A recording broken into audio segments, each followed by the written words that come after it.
Bonjour à tous, je suis très heureuse de vous retrouver encore ce jour pour un autre numéro de votre émission préférée, À vous la parole. Alors, comment convertir ces mirages en réalité? À vous la parole.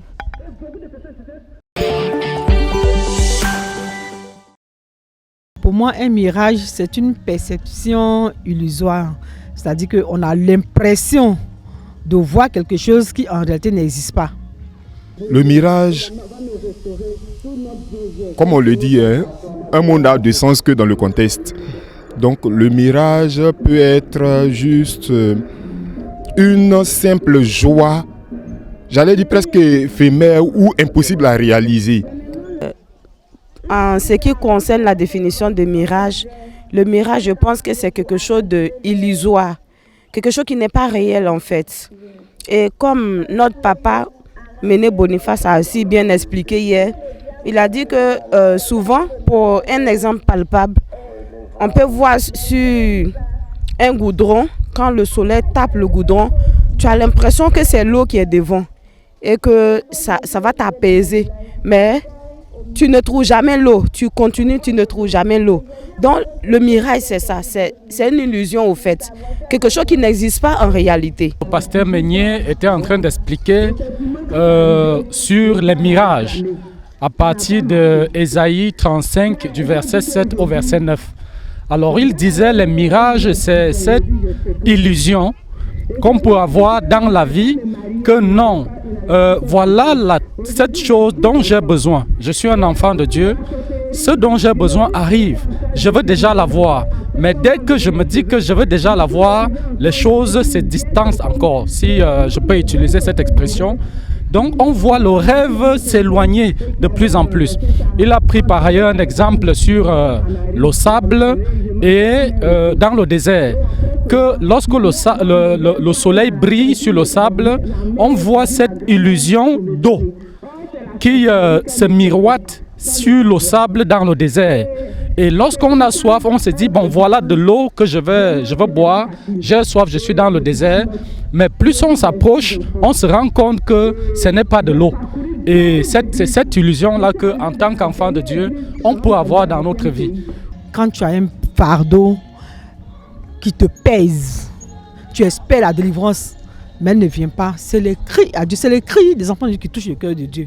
On dit le peuple d'Israël a crié à Dieu pendant 400 ans. Et quand le cri est monté, Dieu dit, le cri de mon peuple est monté jusqu'à moi. C'est ce qu'il a dit à Moïse. Le cri de mon peuple est monté jusqu'à moi, donc je suis descendu pour les délivrer. Donc, la solution qu'il nous a donnée, effectivement, c'est que nous devons crier à l'Éternel. Et il soulignait effectivement que les enfants de Dieu, les chrétiens, quelqu'un peut être dans le Seigneur, il aime même Dieu, mais il est dans ses difficultés, certainement inexplicables.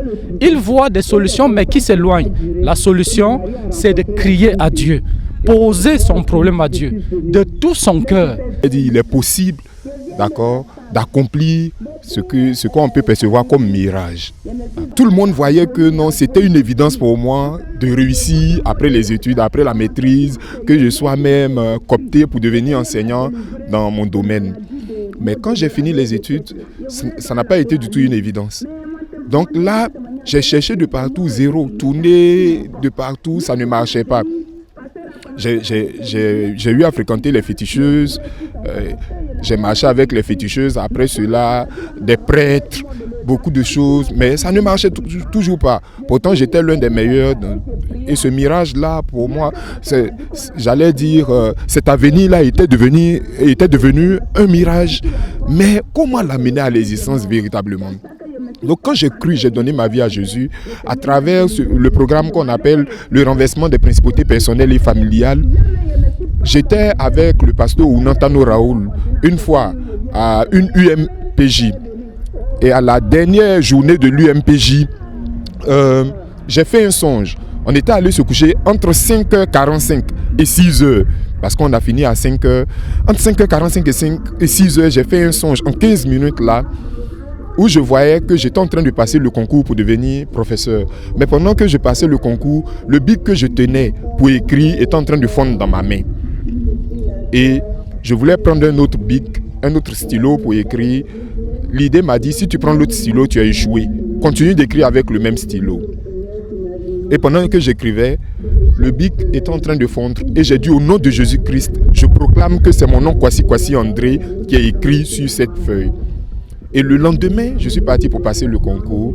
C'était la 10e fois que je passais ce concours. Et par la grâce de Dieu, quand les résultats sont venus, j'étais admis. Et aujourd'hui, je vois que ce n'était pas simplement ce qui était mirage est devenu une réalité. Pour moi, le mirage vraiment qui était devenu une réalité, c'était la conversion. J'ai juste vu et je vois encore la grâce de Dieu. J'étais une religieuse ancrée. J'avais l'amour de la religion où j'étais.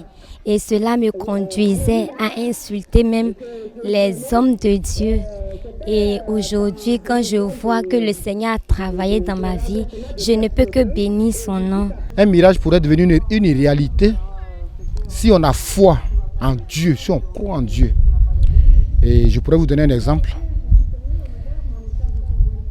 À mon niveau personnel, quand j'ai fini mes études, je me suis dit qu'il ne serait pas bon peut-être pour les enfants de Dieu de toujours rester au niveau des professeurs de lycée, de conseillers d'orientation. Pourquoi pas, pour nous, peut-être pourquoi ne pas travailler dans l'administration, être des cadres. Donc je me suis dit que bon, il fallait que j'avais la maîtrise en ce moment. Je me suis dit que comme le concours de l'ENA était difficile, à entrer en l'ENA c'était difficile, donc j'allais commencer d'abord par le cycle moyen. Et puis après gravir les échelons pour être un jour administrateur. Donc voici le but l'objectif que je m'étais fixé. Et déjà en décembre, pour un concours de juillet-août, avec la maîtrise, j'ai décidé de préparer le concours de l'ENA cycle moyen. J'avais le niveau bac, avec le niveau de maîtrise que j'avais. Et donc pendant que je préparais ce concours ardemment ou bien avec beaucoup de ardeur, le Seigneur m'a dit de préparer le cycle supérieur. Donc que j'ai commencé. Le 4 février 2006, Dieu m'a parlé en me disant que Dieu avait dit aux enfants d'Israël de quitter l'Égypte, qu'il allait les prendre de l'Égypte pour les amener à Canaan et qu'ils allaient prendre possession du territoire. Et le jour que tu me parlais, il me disait que c'est vrai qu'il a dit de prendre possession du territoire, mais arrivé là-bas, on nous a dit dans Josué chapitre 17, verset 1 à 2, que Maki, roi de Bazan et de Galad, a eu ces deux territoires parce qu'il était un homme de guerre. Donc malgré le fait que Dieu avait dit que je vais vous donner le territoire comme possession, mais arrivé là-bas, il fallait être un homme de guerre pour avoir les deux territoires. Donc Dieu a dit qu'il nous a bénis, il nous a tout donné, mais c'est notre paresse, c'est notre oisiveté, c'est notre manque de concentration qui fait que nous ne réussissons pas. Donc il m'a dit de payer le prix de travailler dur et de préparer le concours de l'ENA cycle supérieur. Et donc c'est ce que j'ai fait en 2006, en 2007 et en 2008. Dieu m'a accordé le succès en étant deuxième au cycle supérieur en Côte d'Ivoire.